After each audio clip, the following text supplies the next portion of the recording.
Hi, I'm Dr. Emmanuel De La Cruz from Houston, Texas. We just finished an abdominoplasty on our beautiful patient, and now we're utilizing the ELIXIR MD cellular repair.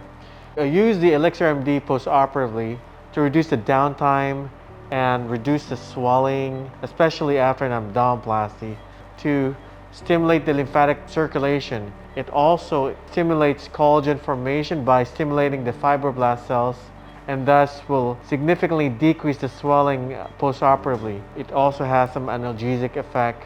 So this is why I use ELIXIR MD in all my surgical patients.